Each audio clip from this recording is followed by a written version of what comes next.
교회의 역사를 한번 더듬어 보도록 하겠습니다. 많은 사람들이 교회 역사를, 교회 전신을 뭐라고 생각하느냐고 물으면 이스라엘 백성들이 광야 생활을 하면서 함께 움직였던 성막교회를 생각하게 됩니다. 성막이라고 하는 곳은 길이가 50m, 너비가 25m 정도에 불과한 조그마한 텐트입니다. 그렇지만 우리 하나님께서는 이 성막을 이스라엘 백성의 중심이 되도록 했습니다. 행전을 할 때에는 언제나 이 성막이 앞장서게 했고, 그들이 유진을 하고 진을 멈추어 있을 때에는 성막이 그들의 가장 중심에 있도록 했습니다. 그리하여 성막을 언제나 바라보고 행진하고 바라보고 생활할 수 있도록 그렇게 해주신 것입니다. 이러한 성막교회를 하나님께서는 구별하시고 거기에 영광으로 임재하시기를 즐겨하셨습니다. 이 성막교회가 지나고 난 다음 우리 하나님께서는 솔로몬의 성전을 허락해 주셨습니다. 이렇게 해서 지어진 솔로몬의 성전은 엄청난 성전이었습니다. 금으로 반짝반짝하는 성전이었습니다. 그런데 이스라엘 백성들이 하나님의 뜻에 맞지 않게 하나님의 뜻에 맞지 않게 사니까 성전이 무슨 필요가 있습니까? 그리하여 바벨론의 포로 생활을 하게 하였고, 바벨론에 의해서 솔로몬의 성전은 완전히 회파되어 버리고 말았어요. 성전 안에 있었던 모든 성전 기명들, 그 귀한 것들이 다 바벨론으로 옮겨진 바가 되었어. 촛대를 옮겨버리는 그런 일이 있게 된 거예요. 이스라엘 백성들이 고통 속에 울부짖었고 하나님께서 또 불쌍히 여기셔서 바벨론의 70년의 포로 생활을 끝마치게 하셨고 다시 돌아오도록 허락을 해 주셨습니다. 그러고 난 다음에 스룹바벨의 성전이 들어서게 됩니다. 스룹바벨은 총독으로서 성전을 짓고 성벽 공사를 완성을 했습니다. 그러고서 하나님께 예배드리는 삶을 살았는데, 신구약 중간시대에 보게 되면 우리가 성경 보아서만은 알 수가 없는 역사 속, 이스라엘 역사 속에 보게 되면 안티오코스 에피파네스라고 하는 수리아 장군이 와서 성전을 회파하게 됩니다. 성전 안에서 돼지를 잡고 돼지 피를 흘리게 하고 돼지 머리를 따게서 그들이 믿는 신에게 제물로 바쳐드리는 엄청난 잘못된 일을 저지르게 되는 것입니다. 그 이후에 세워진 교회가 헤롯 성전입니다. 헤롯 성전은 40-50년에 걸쳐서 설립된 엄청난 성전이었는데 그 성전은 하나님을 기쁘시게 해드리는 성전이 되지를 못했습니다. 성전 안에 오물이 가득했습니다. 눈에 보이는 오물이 아니었습니다. 성전을 중심으로 해서 많은 이권이 오고 가고 있으니 이권 다툼이 있었습니다. 부정과 부패가 성전 안에 있었습니다. 그리고 말미암아 하나님께서는 대노하셨습니다. 그리고 헤롯이 무슨 믿음이 있어서 성전을 건축한 것이 아니었습니다. 헤롯이라고 하는 사람은 에돔 사람이었습니다. 그래야 이스라엘 사람들의 환심을 사기 위해서, 유대 사람들의 환심을 사기 위해서 성전을, 엄청난 성전을 건축을 했습니다마는 그 안에 믿음의 사람들이 없었던 결과로 성전이 또 회파되게 됩니다. 예루살렘이 로마의 공격을 받게 되었고, 그리고 예루살렘 성전은 돌 하나도 돌 위에 남기지 않고 다 무너졌는데 AD 70년경에 타이투스 장군에 의해서 다 회파되어 버리고 말았던 것입니다. 이스라엘 백성의 역사라고 하는 것은 성전의 역사라고도 말할 수가 있습니다. 하나님 중심으로, 예배 중심으로 하나님을 찬양하며 하나님께 영광을 돌리며 살았을 때 하나님의 계명 중심으로 좌로나 우로나 치우치지 아니하고 우상을 철폐하고 하나님을 기쁘시게 해드리는 삶을 살았을 때는 나라가 융성했습니다. 그리고 또 성전도 예배가 왕성했습니다. 성전이 크게 부흥하고 발전했습니다. 그러나 그들이 하나님을 떠났을 때 계명을 어겨버리고 하나님의 뜻에 반기를 들고 하나님께로 향하던 머리를 다른 데로 돌렸을 때, 얼굴을 다른 데로 돌렸을 때 하나님께서도 그들을 버려버리고 말하시죠. 그러니까 이스라엘의 역사, 그 나라의 역사는 성전의 역사, 영욕의 역사와 함께했다, 그렇게 말할 수가 있습니다. 그런데 많은 사람들이 오늘날의 교회를 성막의 교회까지로 전신으로 생각하고 있는데 저는 그보다 한 걸음 더 나아가고 싶은 마음이 있습니다. 성막교회가 있기 전에 이스라엘의 족장들은 어떤 제사를 드렸습니까? 번제를 쌓았잖아요. 번제단에서 희생제물을 잡고 하나님께 예배를 드렸습니다. 하나님을 섬겼습니다. 하나님의 아름다운 이름을 불렀습니다. 그건 무엇을 말하는 것입니까? 그 제단도 역시 성전의 모양 아니겠습니까? 그런데 한 걸음 더 나아가서 보게 되면 노아의 방주가 오늘날 교회의 전신이었다고 하는 것을 생각하지 않을 수가 없습니다. 이제 제가 드리는 방주와 오늘날의 교회의 유사점에 대해서 말씀을 드리면 여러분들 아하 그렇구나 라고 생각할 수가 있을 겁니다. 그런데 오늘의 설교는 약간 차원이 높습니다. 보통 사람들이 듣고서는 금방 잊어버릴 수 있는 말씀일 수도 있고 이해하기 어려운 말씀일 수도 있지만 여러분들이 이미 제 설교 수준에 맞추어서 어느 정도 여러분들의 차원이 많이 높아져 있기 때문에 제가 어느 정도 차원을 높여도 여러분들은 충분히 이해하고 따라오리라 그렇게 생각하고 있습니다. 그래서 오늘 설교의 말씀을 이렇게 준비를 해봤습니다. 방주와 교회의 유사점을 생각해 보는 겁니다. 첫째는 이 방주와 교회가 유사한 것은 구원선이라고 하는 입장에서 유사한 겁니다. 너무나 유사한 겁니다.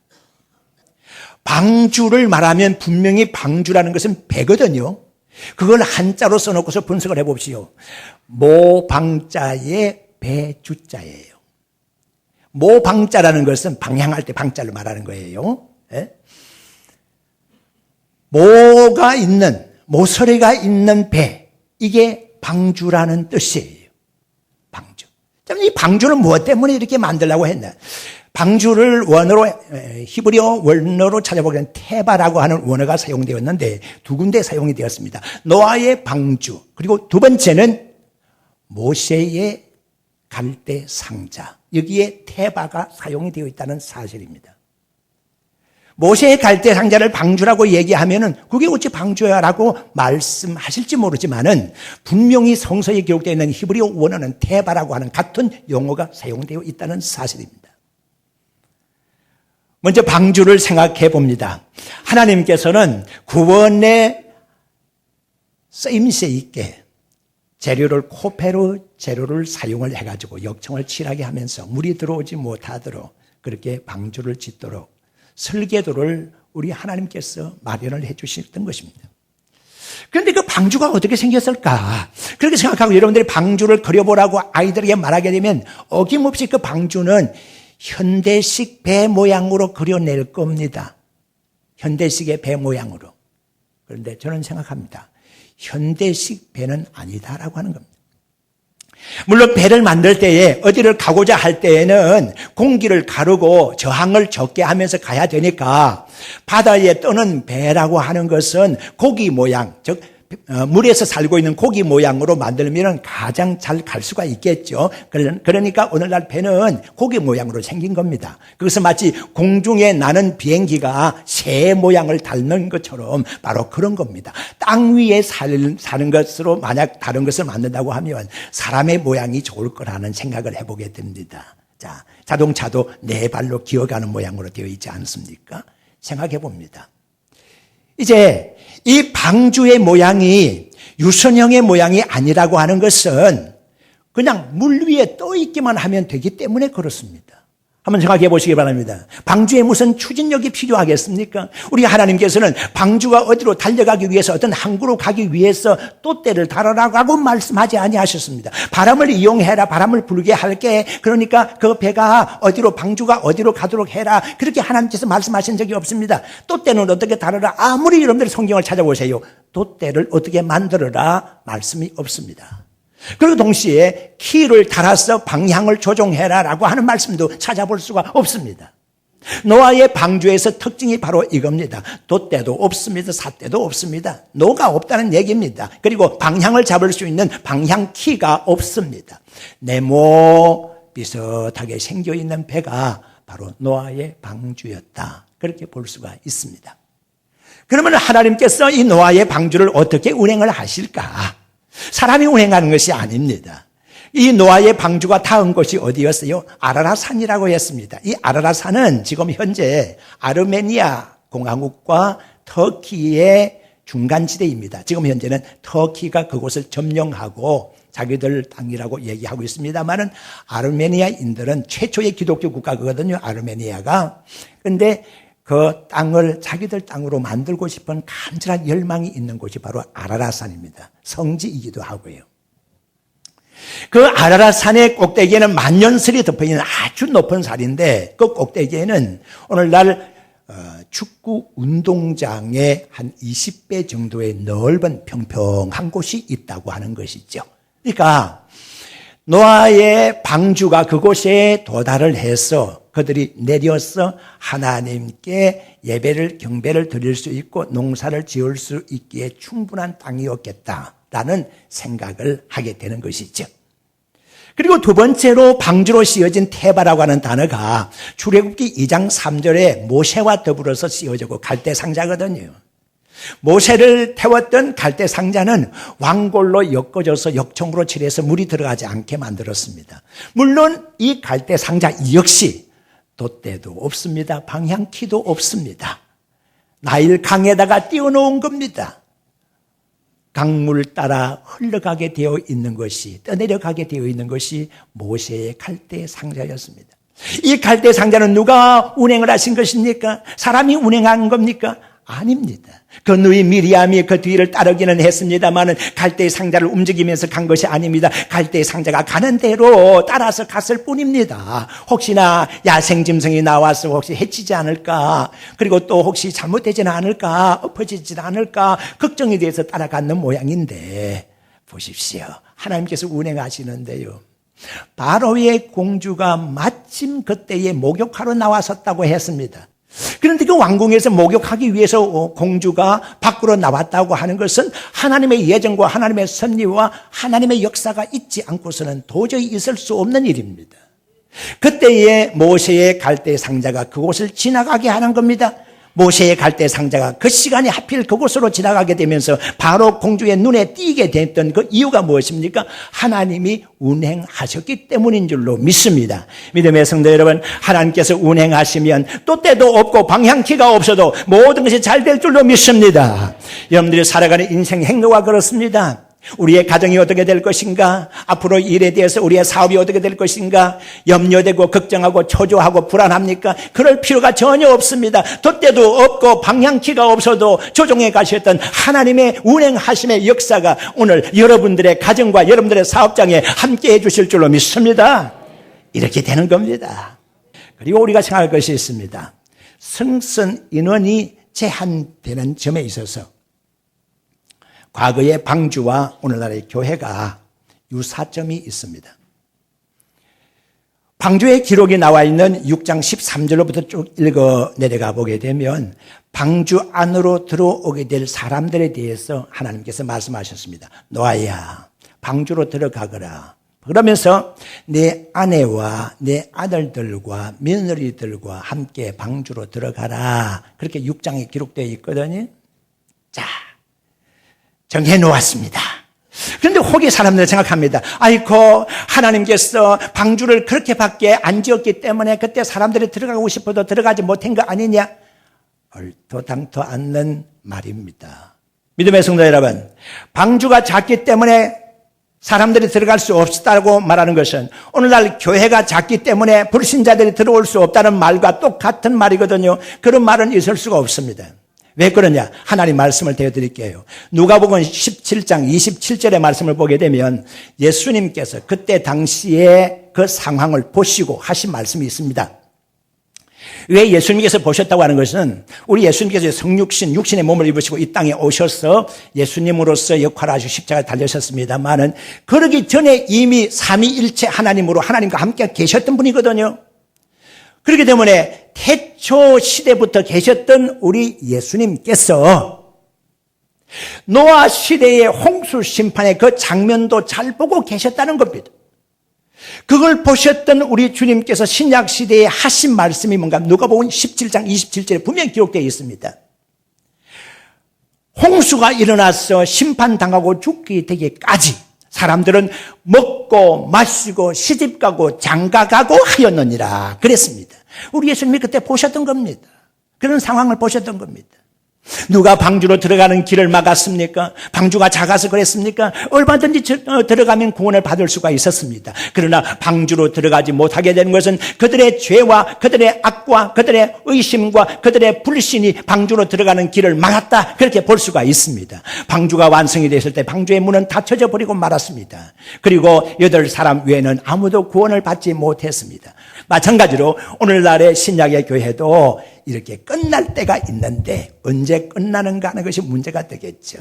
마태복음 24장 14절의 말씀을 보게 되면 모든 민족에게 증거되기 위하여, 복음이 증거되기 위하여 복음이 전파가 될 건데 그제서야 끝이 오리라, 그렇게 말씀되어 있습니다. 자, 그러면 이렇게 끝날이 오게 되면 어떻게 됩니까? 교회의 문이 닫히게 되는 겁니다.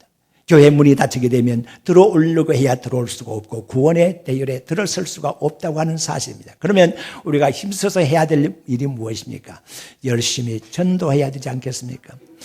어떤 곳에 부흥 집회가 열렸습니다. 목사님이 열심히 전도하라고 설교를 합니다. 그런데 오늘날 많은 사람들이 전도를 못합니다. 전도 못하는 이유가 뭐지요? 예, 여기 장로님이 한번 대답해 보세요. 장로님 뭐라 대답해요? 저기 누구 권사님이십니까? 권사님 한번 대답해 보세요. 저기 안수 집사님 한번 대답해 보세요. 그렇게 해가지고 착착착 대답해 보는데 어떤 사람은 좀 두렵기도 했어요. 아이고 전도하려고 그러니까요 성경 지식이 좀 부족했어요. 전도하려고 하니까 조금 좀 이상하고 좀 그래서 좀 못합니다. 이때 부흥 강사가 하는 대답이 있습니다. 여러분들 그건 하나의 핑계에 불과합니다. 여러분들이 전도하지 못하는 것은 로마서 1장 16절의 말씀을 믿지 못하기 때문에 그런 현상이 일어나는 것입니다 라고 지적을 했습니다. 로마서 1장 16절의 말씀 무엇입니까? 바울은 이렇게 말하고 있습니다. 내가 복음을 부끄러워하지 아니하노니 이는 복음은 모든 믿는 사람에게 구원을 주시는 하나님의 능력이 나타난다, 그렇게 말씀하고 있거든요. 모든 믿는 자에게 구원을 주신다고 하는 하나님의 능력이 나타나는데 이 능력을 믿지 못하기 때문에 여러분들이 전도를 못하고 있는 겁니다. 그러니까 로마서 1장 16절을 믿으시기를 바랍니다. 아멘 나오잖아요. 네. 열심히 전도해야 된다. 그런데 세 번째로요, 이 방주와 교회의 유사점이 가장 중요한 부분이 있습니다. 자, 홍수가 끝났습니다. 그리고 방주는 아라랏산에 도달을 했습니다. 하나님의 운행하심에 따라서 아라랏산에 딱 도착이 됐습니다. 평평한 곳에 방주가 도착이 됐습니다. 그럴 때 하나님께서 어떻게 말씀하셨습니까? 오늘 이 본문의 말씀에 나오지 않습니까? 창세기 8장 16절의 말씀을 보니까 나오라 그랬습니다. 들어가라고 말씀하셨던 하나님께서 이제는 나오라고 말씀하시는 겁니다. 이제 홍수가 끝났다는 겁니다. 물이 물러갔습니다. 홍수가 끝나고 물이 다 사라졌는데, 물이 다 물러갔는데 방주가 계속 있을 이유가 무엇입니까? 그리고 방주 안에 사람이 있을 이유도 없지 않습니까? 밖으로 나오라는 겁니다. 밖으로 나오라는 겁니다. 그러면서 하나님께서 말씀하셨습니다. 너희가 생육하고 번성하고 땅에 충만하고 땅을 정복하라. 이 말씀 어디서 듣던 말씀 아닙니까?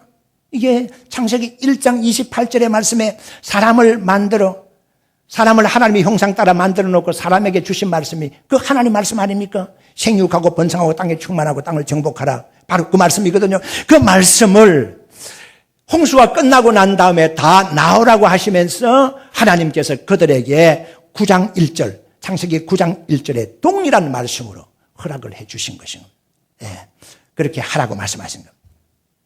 이제는 방주 안에 사람이 있을 이유가 없습니다. 물에 떠 있을 때에 방주 속에 사람이 있어야 되겠지만 보호가 되기 위해서 그러나 이제는 밖으로 나와야 하지 않겠습니까? 밖으로 나와라.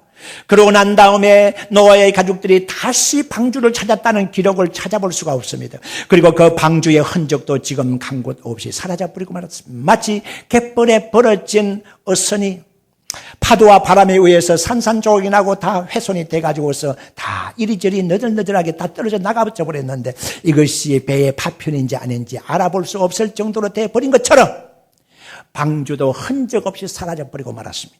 많은 사람들이 이것이 방주의 흔적이다, 저것이 방주의 흔적이다 그렇게 얘기하는 사람들이 있지만 하나도 정답이 없습니다.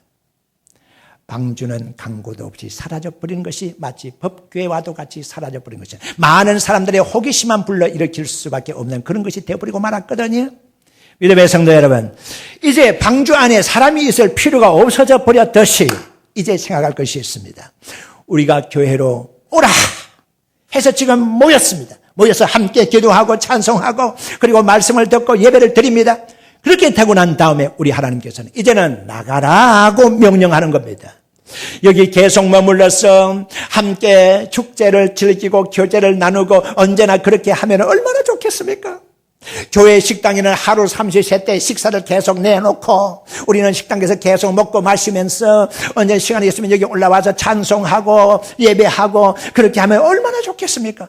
그러나 하나님께서는 그렇게 하시기를 원치 않습니다. 이제 너희들은 나가라 그렇게 명령하신 것입니다. 우리 하나님께서 여러분들을 한 사람 한 사람 불렀습니다. 그리하여 여기 모이지 않았습니까? 이제 모이는 방주 모양이었습니다. 그러나 이제는 다 끝났다. 나가라. 나가라. 어디로 나가야 합니까? 세상 속으로 나가야 하는 겁니다. 세상 속으로 나가서 빛이 되고 소금이 되어야 되지 않겠습니까? 믿음의 성도 여러분, 하나님의 제단 안은 하나님의 영광으로 가득한 곳입니다. 모든 믿음의 성도들이 하나님의 영광을 받아서 비추고 있기 때문에 여러분들은 별빛과도 같고 여러분들은 달빛과도 같은 존재들입니다. 다 빛나는 존재들입니다. 교회 안에서는 다 빛나는 존재들만 있는 것입니다. 여기에서 여러분들이 특별히 빛을 발하려고 할 필요가 없습니다. 그러면 여러분들 빛은 어디서 발해야 되는 것입니까? 세상에 나가서 빛이 되어야 될 줄로 믿습니다. 그런데 왜 이렇게 힘이 없습니까? 교회 안에서 하나님의 말씀 들을 때는 아멘 소리는 천장이 떠나갈 것 같고 찬송할 때는 그냥 손바닥이 날아갈 것 같고 그냥 기도할 때는 쫙 하는데 목청이 떠나갈 듯이 그렇게 힘있게 기도하고 찬송하고 예배할 때 그렇게 힘 있는 사람들이 어떻게 세상 속에 나가서는 여기저기 가서 쥐어 터지고만 다닌다는 얘기죠. 이건 잘못된 거 아니겠냐. 믿음의 성도 여러분, 여러분들도 세상에 나가서 리더로 사시기를 주 이름으로 축원합니다. 비실비실 거리면 안 됩니다. 당하고 살면 안 됩니다. 주님께서는 여러분들 앞장서기를 원하고 계십니다. 앞으로 나가서 성공하시기를 바랍니다. 우리 주님께서 말씀하십니다. 마태복음 28장 19절의 말씀을 너희는 가서 모든 족속으로 제자를 삼아 아버지와 아들과 성령의 이름으로 세례를 주고 내가 너희에게 분부한 모든 것을 가르쳐 지키게 하라. 볼지어다 내가 세상 끝날까지 너희와 항상 함께 있으리라. 할렐루야. 가라고 하는 것입니다. 가라는 것입니다. 오라고 하신 주님께서는 또 가라고 명령하시는 것입니다. 채우라고 말씀하신 하나님께서는 이제는 비우라고 말씀하시는 것입니다. 믿음의 성도 여러분, 오늘 이 본문의 말씀도 사도행전 1장 8절의 말씀 보니까 너희들은 성령 충만하는 것이다. 성령 받아서 권능을 받게 되면 뭐 하라는 겁니까? 권능 받아서 여기 모여 있으라고만 하는 것입니까? 아닌 것입니다. 예루살렘과 온 유다와 사마리아 땅끝까지 이르러 내 증인이 되라 말씀하신 것입니다. 믿음의 성도 여러분, 성령 충만히 받아야 되겠죠. 성령 충만 받아서 불 붙고 그러고 난 다음에 뭐 해야 돼요? 나가서 전도해야 된다는 거예요. 그래서 믿음의 성도 여러분, 이렇게 채워졌는데 이제 또 나가서 전도할 때는 교회는 비워져야 하는 것입니다. 언제나 채우기만 할 것입니까? 비우기도 해야 되지 않겠습니까? 내 호주머니에 언제나 채우기만 하겠습니까? 어떤 때는 구제도 하고 비워져야 될 내 호주머니 아닙니까? 마찬가지로 주의 성전은 이렇게 채워질 때가 있는가 하면은 이 주의 성전은 비워져서 모두 다가 세상으로 나가서 빛이 되어야 하고 모두 다가 증인이 되어야 될 사명을 우리가 가지고 있다는 사실을 명심하시기를 바랍니다.